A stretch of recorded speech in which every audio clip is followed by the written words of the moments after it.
Siema, witam w filmiku, w którym będziemy wymieniać pastę termiczną oraz bateryjkę w PS4. Zaczynamy od zerwania tych dwóch nalepek z tyłu, następnie Torxem 8 odkręcamy te dwie czarne śrubki na obudowie. Potem ściągamy ten węższy panel, po prostu on jest na wcisk, ściągamy go w ten oto właśnie sposób w bok. I tutaj uzyskujemy dostęp do dysku twardego, odkręcamy go zwykłym krzyżakiem, wyciągamy dysk, żeby nam się gdzieś tam nie uszkodził. Następnie musimy wyjąć obudowę dolną, podważamy boki z jednej i z drugiej strony jakimś wąskim, na przykład śrubokrętem płaskim albo jakimś wąskim nożem, prętem. One nam wyskoczą ładnie z zatrzasków i już mamy zdjętą całą podłogę. I tak jak widzicie, tutaj jest dość mocno zakurzona. Spójrzcie sami, ile kurzu. Tak jak mamy już ją wyjętą, to teraz możemy zdjąć ten bok szerszy górny, czyli też podważamy go z boku i teraz zsuwamy go w bok. Tylko wcześniej trzeba było jeszcze dwie śrubki z wierzchu, te plastikowe elementy przykręcone były na dwie śrubki, trzeba je wcześniej odkręcić i znów kolejny zakurzony element mamy zdjęty. Teraz odkręcamy tą taką czarną plastikową klapeczkę, dwie śrubki Torxy. Pod nią jest taka metalowa podkładeczka, musicie ją później wyjąć. Na razie jest przykręcona. Teraz odkręcamy tą dużą blaszaną płytę, tam jest sporo śrubek, chyba z 14, tak z pamięci mówię. Głównie Torxy i małe czarne krzyżyki, plus takie bardzo maleńkie krzyżyki srebrne. Także odkręcamy to wszystko. Celem naszym jest dostanie się do płyty głównej, do radiatora, do procesora. Będziemy wymieniać pastę termiczną, żeby konsola się mniej grzała i żeby ciszej pracowała. Będziemy też czyścić radiator, będziemy czyścić wentylator i będziemy przy okazji, jak już skoro jest otwarta, to będziemy wymieniać bateryjkę CMOS na płycie głównej, czyli tą podtrzymującą jakby BIOSa, mówiąc tak pecetowo, żeby później dwa razy nie trzeba było rozkręcać i dzięki temu konsola będzie nam sprawniej i ciszej pracować i wydłużymy jej żywotność. Także tutaj teraz musimy odpiąć wentylator, on jest przypięty na taki plastikowy zaczep oraz taśmę od napędu. Także odpinamy, możemy użyć do tego szczypiec, delikatnie bierzemy za ten plastikowy zaczepik od wentylatora, tylko delikatnie, żeby go nie zmiażdżyć, bo to jest taki dość kruchy plastik. Odpinamy to ładnie, poruszamy trochę na lewo, prawo, on może dość mocno siedzieć, podobnie jak wtyczki w komputerach, ale powinien wyjść, natomiast ta tasiemka niebieska, to palcami delikatnie ją wyjmiecie, ona nie siedzi mocno, tylko uważajcie, żeby jej nie urwać. Już mamy odkręcone, jeszcze no jest sporo tych śrubek, więc można coś ominąć. Jak już wszystkie odkręcimy, nie zdejmujemy jeszcze tej blachy, tylko odwracamy teraz całą konsolę na drugą stronę i będziemy teraz tutaj się bawić. Odkręcamy najpierw tą blaszaną płytkę, ona jest taka na dwie takie bardzo długie śrubki i tam od spodu nam odpadnie właśnie ta podkładeczka, o której mówiłem, to trzeba ją gdzieś tam sobie odłożyć na bok, żeby nam nie zginęła. Teraz odkręcamy zasilacz. On jest na kilka Torxów 8. Tu są wszystkie Torxy, mają ten sam rozmiar T8, czyli wszystkie możemy odkręcać jednym kluczem tak naprawdę. I od spodu bierzemy, podważamy czymś i szarpiemy do góry. Delikatnie trzeba podszarpnąć, bo to jest tak wsadzone, że od spodu trzeba to właśnie szarpnąć. Wyskoczyło nam z takim trzaskiem prawie, jakby się coś połamało, ale nie.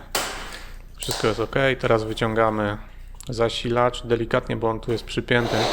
I teraz trzeba będzie odpiąć ten zasilacz, to on jest na takiej małej wtyczce. Trzeba od spodu pod takie, ona ma takie trójkątne zaczepy, pod nie trzeba wsadzać coś cienkiego, na przykład płaski śrubokręt i podważać do góry i nam wychodzi. Teraz sobie przedmucham jeszcze tutaj w środek zasilacza i teraz szczypcami odpinam wszystkie trzy taśmy. Tą najgrubszą można palcami, bo ona tam nie powinno jej się nic stać. Odkręcamy teraz napęd Blu-ray, a jeszcze ten mały drucik odpinamy z płyty ostrożnie, żeby go nie urwać, bo to jest bardzo mała rzecz. I wracamy do odkręcania napędu Blu-ray. On również jest przytwierdzony wyłącznie na torksy. Chyba z 5 albo z 6 torksów. Nie będzie z tym problemu. W tej zielonej płytki, takiej ruchomej na 2 śrubki, co jest przykręcona, to jej nie odkręcamy. Nie ma takiej potrzeby, bo ona nam wychodzi razem z całym napędem. Wyciągamy to wszystko na wierzch, odkładamy. I teraz możemy już zdjąć tą blaszaną płytę z drugiej strony. Uważajcie, bo tam macie 8 tych gumeczek takich, widzicie? One mogły zostać właśnie na płycie. Trzeba je przyczepić do tej blachy, no i odkręcamy tą blachę na 2 takich sprężynowych śrubkach. To jest blacha, która nam dociska procesor do radiatora. Także zdejmujemy to wszystko, ściągamy jeszcze ten element na 2 takie bolce wsadzone, delikatnie, bo on jest plastikowy, i już mamy odkręconą płytę główną. Odchylamy ją od dołu, górna część jest wsadzona z wszystkimi wtyczkami. Wypadł nam przycisk włączający konsolę, odkładamy go na bok, żeby nie zginął. No i mamy odklejoną płytę główną od radiatora. Procesor, jak widzicie, stara taśma termiczna, resztki starej taśmy na procesorze oraz resztki starej taśmy termicznej na spodzie radiatora. Zaraz będziemy się brać za czyszczenie tego, ale najpierw, skoro już się dostaliśmy do płyty głównej, to wymieńmy baterię. Jest to bateria CR2032. Ja kupiłem Energizery, oczywiście mocniejsze, takie, żeby starczyły na wiele, wiele lat, czyli alkaliczne. Szybko wyciągamy starą baterykę, podważamy ją delikatnie cienkim śrubokręcikiem, wkładamy nową i już bateria jest wymieniona. Banalnie prosta sprawa, ale żeby się dostać do środka, to nie było tak łatwo. Teraz będziemy odkręcać radiator z całą tą blaszaną płytą. On tutaj jeszcze jest przykręcony na 3 takich srebrnych śrubkach na krzyżakach. Odkręcamy i tutaj macie, widzicie, radiator z sprężonym powietrzem przedmuchuje, widać ile kurzu wylatuje ze środka. No trochę tego się nazbierało przez te 6 lat. Teraz odkręcamy radiator, została mu tylko wentylator, została mu tylko jedna śrubka. Też przedmuchujemy go porządnie z kurzą, on też jest mocno zasypiony. Jeszcze patyczkiem, wacikiem do uszu wyczyszczam między każdym tutaj szczebelkiem na koniec. Jeszcze raz przedmuchuję, wycieram wszystko szmatą, bo całe te plastiki są porządnie zakurzone. Warto wszystko wyczyścić, wydmuchać, żeby tam już żaden brud nam nie został w środku. No i z powrotem możemy wkładać wentylator, przykręcić tą jedną śrubkę, na której on był, oraz radiator z całą tą blachą przykręcamy na te 3 srebrne śrubki, krzyżyki. Z powrotem go montujemy, bo już wyczyściliśmy, więc możemy go zamontować. Ostatnia jeszcze śrubeczka i czyścimy z podstawy radiatora starą pastę termiczną, a następnie czyścimy oczywiście procesor, usuwamy z niego resztki starej taśmy, znaczy starej pasty, i teraz ja używam takiej taśmy Thermal MX5.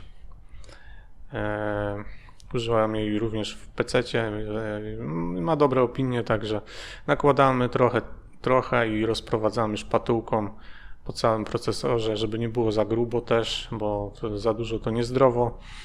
Rozprowadzamy, ewentualnie tam jakieś niedoskonałości po bokach można wyczyścić jeszcze wacikiem, jak gdzieś nam wyjechało. No i możemy wsadzać z powrotem już płytę główną. Zaczynając od góry, wsadzamy najpierw te wszystkie gniazda HDMI i potem dół nam wskakuje elegancko. No i teraz wsadzamy tą blachę stroną odgiętą do góry, tak żeby ją później dociągnąć śrubami, nie? Bo to musi wszystko ładnie dociskać procesor. Dokręcamy mocno, elegancko.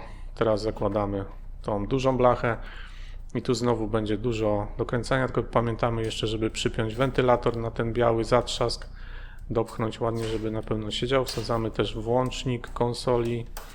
Tutaj z przodu płyty głównej on powinien nam ładnie wskoczyć. No i teraz możemy się wziąć za dokręcenie tych wszystkich kilkunastu śrubek, czyli tutaj będzie trochę zabawy z tym. Teraz wspomnę, bo oczywiście komentarz dogrywam już po robocie.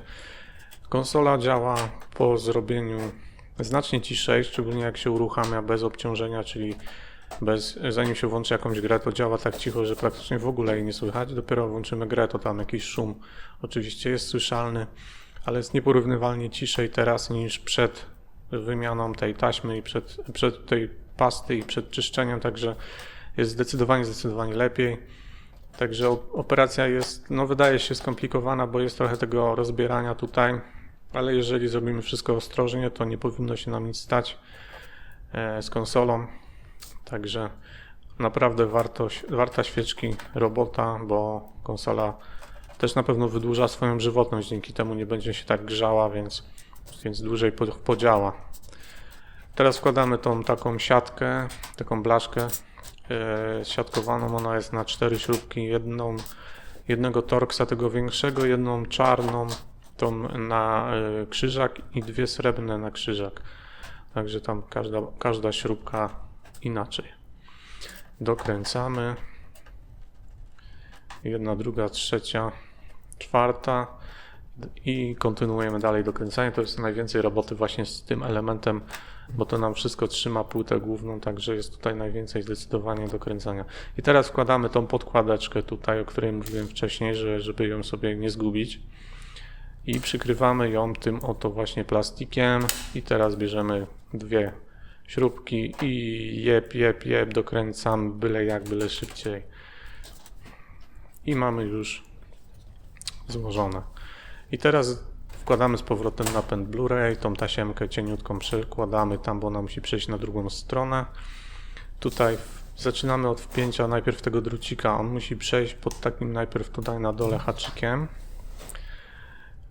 I teraz między takimi 2 haczykami musi iść tak na przemian, czy nawet 3 i tutaj później go wpinamy delikatnie i później te 3 taśmy, te 2 to proponuję, nawet wszystkie w zasadzie proponuję jakimiś właśnie szczypcami, pensetą, bo palcami to można ją zgiąć albo uszkodzić. Jest to dość delikatna rzecz, więc trzeba to zrobić delikatnie, żeby się nie uszkodziło. Dobra, i teraz wsadzamy zasilacz, jak już jest przeczyszczony. Wpinamy, wsadzamy, przykręcamy. Oczywiście pamiętamy, żeby dobrze wpiąć tą małą wtyczkę. Przykręcamy wszystkie śrubki. Zasilacz jest bodajże na 3 czy 4, napęd jest chyba na 5 czy 6. No jest trochę tych śrubek. Jak skręcałem pierwszy raz, to mi 2 zostały. Dopiero później zauważyłem, musiałem zdejmować całą obudowę i szukać, gdzie nie dokręciłem śrubek. Być może ktoś to wyłapie nawet na tym filmie, że gdzieś nie były dokręcone śrubki. Teraz przekładamy tą tasiemkę na drugą stronę, małą niebieską, i wpinamy w to gniazdo delikatnie palcami i nam wejdzie. Dobra, i teraz możemy już zakładać obudowę. Najpierw tą stronę z tym LEDem, znaczy z tym taką plastikowym paseczkiem. On tutaj jest na 2 śrubki przykręcana. Wsuwamy ją i tutaj tak z przodu 1 śrubka i tutaj na środku 2 śrubka. To są te Torxowe śrubki. Przykręcamy i teraz możemy założyć tą dolną podłogę, nazwijmy to tak, spód konsoli, czyli to jest jednoczęściowa obudowa. Zakładamy od tej strony takiej wystającej, naciągamy, napychamy, teraz dysk twardy wsadzamy, przykręcamy tą fajną taką śrubką, która ma 4 właśnie loga spada, trójkąt, kółko, kwadrat, krzyżyk. Ona jest na krzyżak, przykręcamy ją i za chwilę będziemy mieli robotę wykonaną. Wsuwamy ostatni element, jeszcze ostatnie szlify, on nam ładnie wejdzie i zostało już tylko wkręcić te 2 śrubki i przykleić z powrotem naklejki i nasza konsola zyskała dzięki temu drugie życie. Będzie na pewno ciszej działać i jej żywotność pewnie się wydłuży. Dziękuję bardzo za uwagę i cześć.